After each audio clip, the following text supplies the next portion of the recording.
everybody, it's Allison Price from The Infused Life. I am here with you today in my garden, and I've compiled a list of tips for how you can be holistic in your gardening methods as well. How you can garden organically, and it's really a lot more simple than most people would think. It's not as difficult, it doesn't cost tons of money. It's really easy, and some of the tips that I'm going to be sharing with you are things like this, companion planting. So what I have here are herbs. Actually, most of them I've already planted. This is some cilantro, but I like to put certain herbs in my vegetable beds because they are companions to those vegetables. So cilantro I put in by tomatoes and by peppers. I also have some parsley that I put in a pepper bed.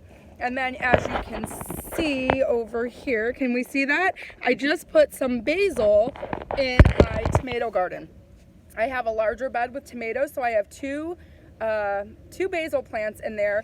And one, it helps to improve the flavor of the tomatoes. It helps them grow more vigorously, but it also attracts beneficial insects. So it's nice to let some of the stems on the basil plant go to seed. You let them flower and go to seed because those flowers will attract some beneficial insects to your garden that help to pollinate, that help the growth of your tomato plants, and also keep away the bad insects. So if you are interested in learning more and you'd like some of my holistic tips for an organic garden, be sure to opt in to the series in the link below in the bio and the information area for this video, and you will automatically get entered in to receive my organic gardening tips via your inbox every single morning for 5 days. And if you have any questions, don't hesitate to reach out.